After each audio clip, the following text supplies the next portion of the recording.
Welcome back to YellowCard Vanguard. This is the Luard combo video that I've been wanting to make for a while. The list I've got is I've built with the help of SolemnVanguard. Big shout out to him. And if you want to see more about the list, you can check out the video, which I'll link in the description below. He's releasing a video quite soon talking about the list itself.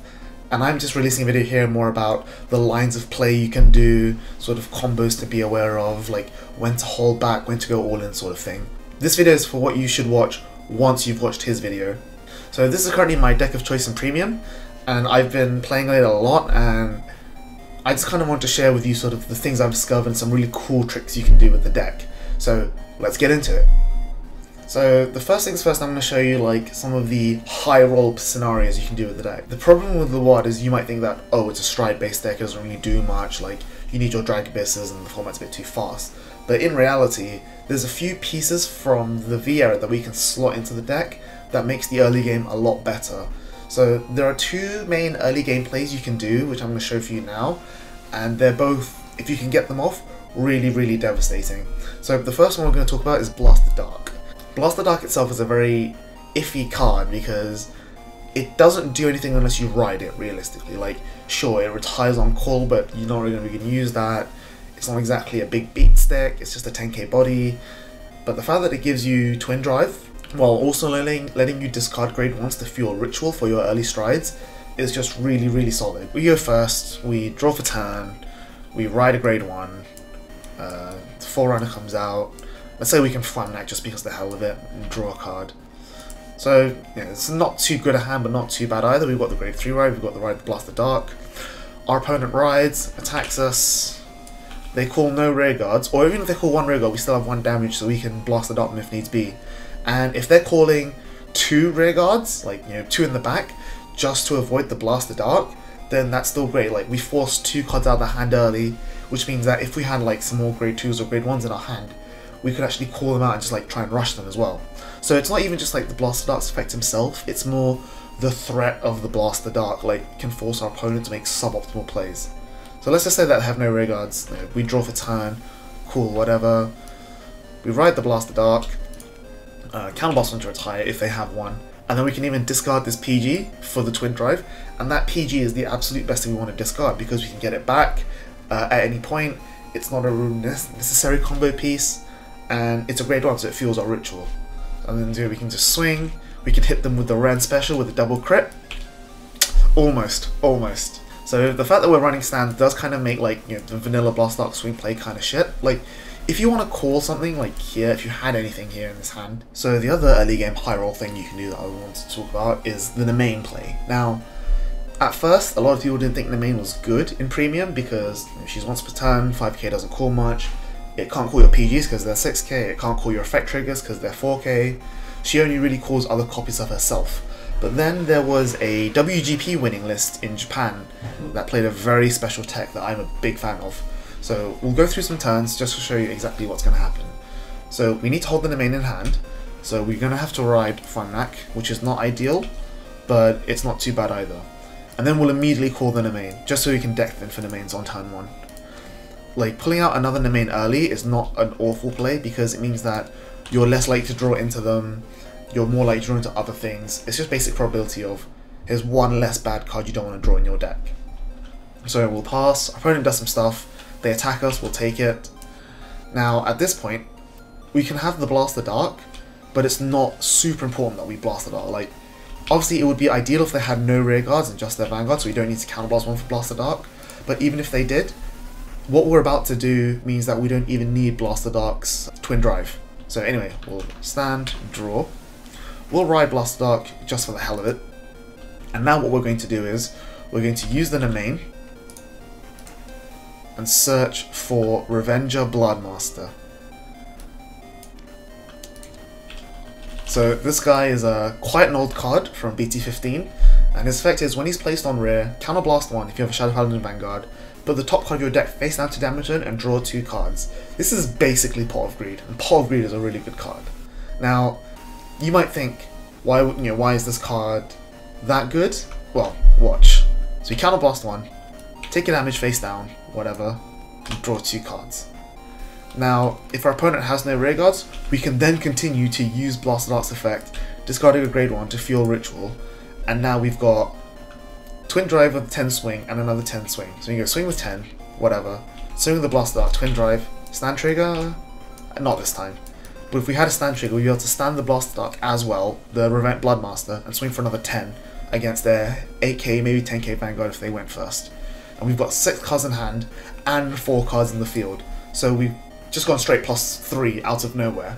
So that's why this engine is just really, really good. Like, and moreover than that, the other really cool thing about Bloodmaster is that if you're against the Geese matchup, you can ride him as your grade 2 ride if you're lucky enough to draw into him, and then Geese has to give you damage. So the fact that like he basically wins you the game against Geese, because if you call him, he gives you 2 face down damage, which you can countercharge really easily from Karen, from Vicro, from whatever. Like the fact that you can recycle Vicros within the main is also part of what makes it really, really good. So like eventually when you eat Vicro, he goes in a soul, you soul blast him out, put him back in under with the stride cost of Luard, and then search him out in the mains to get another free counter charge. It's how you beat so many decks. So you just outgrind them for resources while also outplussing them. So yeah, just like these 2 cards in combination just do so much work against Geese, against any sort of grindy deck like No Life King, anything that wants to deny you damage and then force you to play into them. Like the fact that you give 2 damage, which you can countercharge very easily, means that you can just go into anything you want and apply the pressure without having to hold back on your turns. So we're into the stride turn, and we've just strided, we've paid for the cost, we even got the high roll this game, we've got the Nemains, the Bloodmaster, all this stuff. So now we have 2 face down damage, no way of countercharging, or well actually we have lots of ways of countercharging, but no immediate way of countercharging, and we need to apply some pressure on the first stride. What can we do there? And the answer is not really much, because the first stride of Luard is kind of mediocre. Like, the whole point of the first stride in Luard is that you just need to survive their first stride and set up for your big second stride with a +20k, +30k to your front row. But we can do some basic stuff here, just like put us in a good position, so let's take a look at that.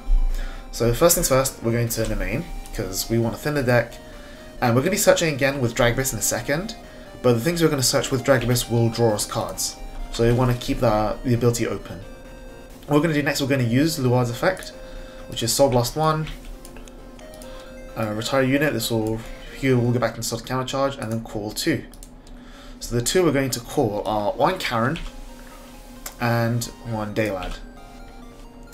And Karen can Soul Blast counter charge, and Daylad Soul Blast counter blast. If we had the Javelin in the deck, we would have called that, but I took it as damage earlier, so we can't do that unfortunately. But we'll put these 2 out, they'll go on standby, and then this will resolve. Counter charge 1, then Daylad, Soul Blast him, draw a card, and then Karen will Soul Blast to counter charge 1 again. So we've just flipped all our damage face up. Now what we could do at this point is, if we had a pair of PGs in our drop zone, which we do, we could do something like, if we had a Fun Rack in our hand, we could rest the Daylad, retire it to the PGs, get the PG back, and then still have some stuff to call swing with the Blasted Art maybe. But this is already a pretty good setup, but assuming the worst case scenario, like, if we have to call over, say, a main, we could do that. Blasted Art's just a better attacker, that's a 17k column, or this would be, if we had, say, the main back here, we can pull him back, the Karen, and then Blasted Art and Karen is a 21k column, because Karen gained 3k from his effect. This is still only 12, which is not great, but it does hit Protect Clans. Either way, we don't really want to retire like stuff to the PGs blindly, and especially because we have this crit trigger that we want to hold on to as well. That's better to retire for PG effects or Dragabyss effects if we wanted to. But we definitely want to keep the mains on board, just because we have the Vicro now in the drop zone, so we can put him back with the strike cost next turn, fetch him back out within a main, and then recoup all the count loss we spent. So like, let's say that we had put out the Javelin. Instead of having 2 face-up damage, we'd have 1 face-up damage, and if we wanted to use Dagda on top of that, we'd have no face-up damage, but we want to save our Dagdas for our big turns. The important thing to note in this particular scenario though is, going back to having our main on board, we've got heal triggers in hand, so we could always just use Jalido to push this dead Daylad, to push the used up Karen, maybe even push the used up Nemains into the guard circle, fueling the ritual cost and drawing us cards in the meantime. So I'm going to pretend I'll do that here while taking some damage, and then we'll see what the next turn looks like.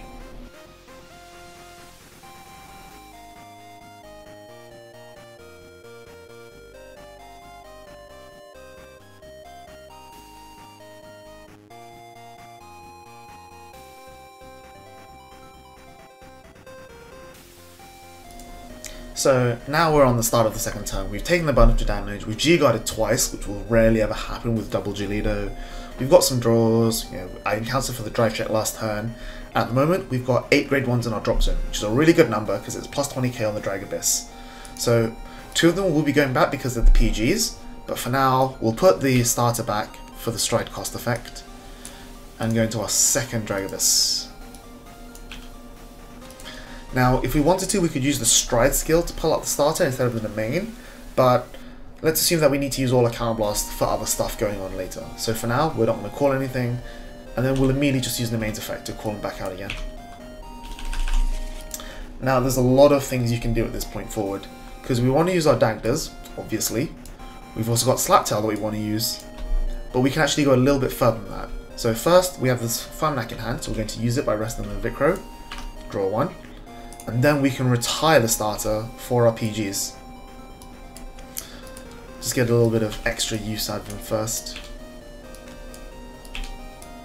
And the important thing is, it puts the grade 1 PG back into the deck before we call anything out, because if we're low on grade 1s, which I noticed from looking from the deck we extremely are, then it means that we still have stuff to call out with the Dagda if needs be. So first, I am going to use the Raven, just to get the stand back into the deck. Because we have 2 open slots, Raven can only call to open slots. So if we start by Drag Abyss first, then we won't be able to call anything off the Raven. So we've got heal which you don't want to call, understand which you don't want to call. So, unfortunate, but these things happen. It's not super important that we call anything off the Raven, we just want to get the Raven back into the deck while we can. So you've still got another Raven to use, but first we are going to use Drag Abyss now. So we'll Soul Blast 1, get back into the drop zone, ready to use again. This time we'll retire the main just to fuel the ritual count. Flip 1, and now we can search for stuff while taking a look at what we've got left in the deck. So looking at here, I see we've got no Slaptails left, which is quite bad. We've got 1 Farmnack left, which is super sad, and we've got 2 Ezras left, and there's no other callable targets. So at this point, what I'm going to do is I'm only going to call 1 Ezras behind the Slaptail, just to give him the plus 6k boost on the sides. We've still got a bunch of stuff in hand, that's fine, but we can actually do a little bit better than this. So we're going to put the Raven back this time. The reason I'm only calling 1 off the Drag Abyss, and you'll see that I'll only call 1 off the Dagda, is because we need to be conservative now. We only have so many grade 1s left, and it's this sort of line of play thinking that people don't think about. It's like, oh, call 2 off of the Drag Abyss, call 2 off the Dagda, sure, call 2. And then they swing with their Dagda and realise, oh, wait a minute, I've got no grade 1s left to call, and that's the situation you don't want to find yourself in. So you're only going to call 1 off, and then, so Raven resolves, Blast Dark's always good to have. We'll call just the Blaster Dark, actually, and the Dagda, because we want to have as many triggers in the deck as possible, so we're just getting rid of non-triggers. What we're then going to do is we're going to call over the Blaster Dark with the Arsa. So what we're going to do here is, the way we're going to play this turn is that when we attack with the Dagda, we're going to retire the Arsa for cost, which will shuffle himself back into the deck, and then call the grade 1s over the Slaptail and the Ezras, which will both go into the drop zone to fuel our rich count even higher. So for now, this will be 9 plus 6, which is 15, plus the extra 6 from the 3k each, which is 21, plus the ritual count from Luard's effect, which is 1, 2, 3, 4, 5, 6, 7, 8 again. So it's plus 20k, so 46, 41. So we'll swing for the 41.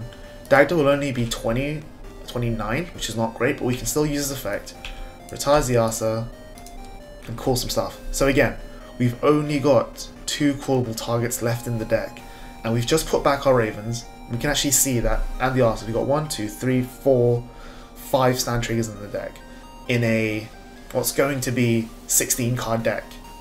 So I think that's a relatively high chance, so you can bank on that.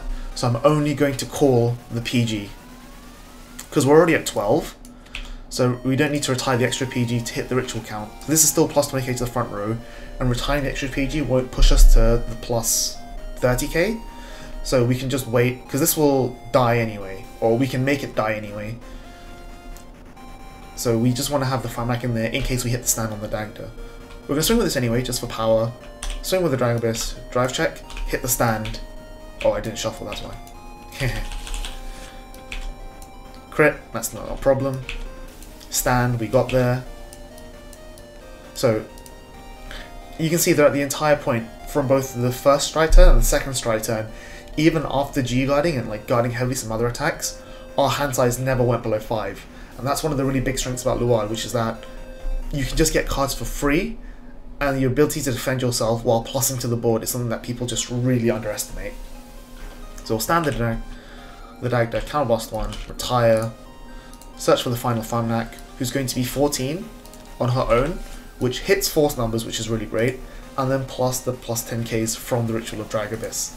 So this was me just goldfishing, playing on my own, and it was a really bad play because I ran out of grade 1s really early. I took a bunch of them as damage, took a Slaptail as damage, took the Javelin as damage. We didn't get many crits early on, we just kept drawing our triggers. We had a bunch of Dagdas in the hand, which we didn't want to call because we already had a full field of remains. And it just still goes to show that you can do a lot by not really being aggressive on the first strike turn, but playing a plussing game, and then going to full aggression on the second strike turn while maintaining all of your pluses and all of your powers still. So the next combo I'm just going to show you guys now is the Ultima turn, and this is where the tech comes into play. So let's set up for that and I'll show you guys in a second. So now we're going to look at the Ultima turn. I've goldfished again, 1 strike turn and some G-guards. I've hit the main again, only this time on the second turn at the first turn, so we couldn't go for the Bloodmaster ritual silliness. But there's still some good stuff on the board, we've still got plays to make. We filled up our drop zone enough, but it's only 1, 2, 3, 4, 5, 6 grade 1s. Like, we can't hit 8 easily, we definitely can't hit 12, so we're not going to go for the big Drag Abyss turn, but we are going to go for the Ultimate turn, just to showcase how these techs work out.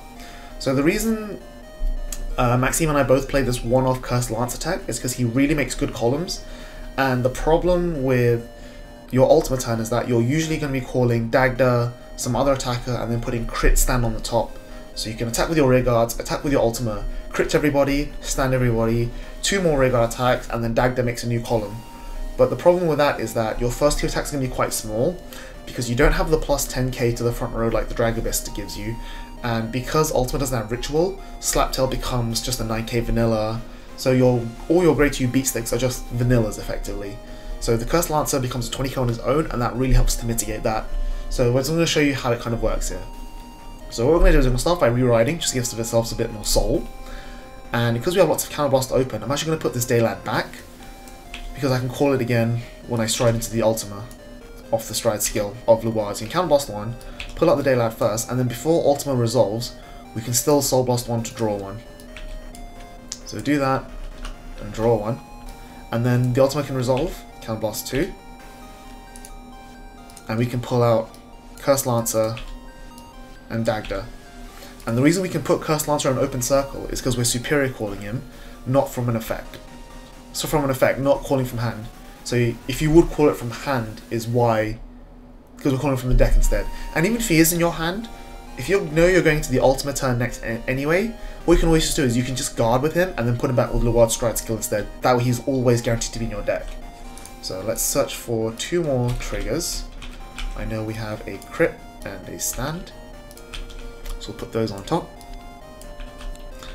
And now we've got Cursed Lance's effect. So when placed, we can Soul Blast 1, and we won't countercharge because we do have face-up damage, but he gets 10k, so he's already 25 on his own. Dagda's a bit of a smaller 14k, but that's fine because we're going to be using Dagda again, whereas Cursed Lancer's getting called over with our grade 1s when we Dagda.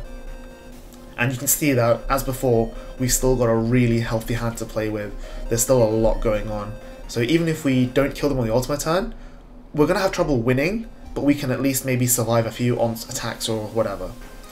So we'll go for the swings now. We've got 25, which is pretty good. 14, which is less good, but we're not going to use Dagda because obviously we want to save it for our counterblast, and we want to have our triggers come off of the Ultima first. So some with the Ultima, crit everybody, stand everybody,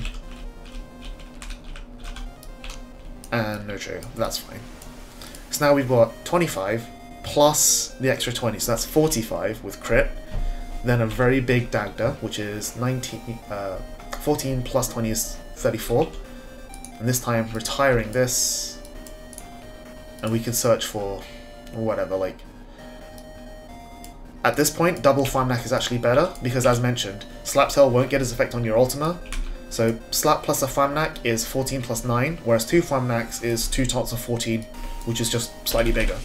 So they lose the crit, and they won't have the plus 10k from your trigger effects, but it's still just good to have if we can go for 28.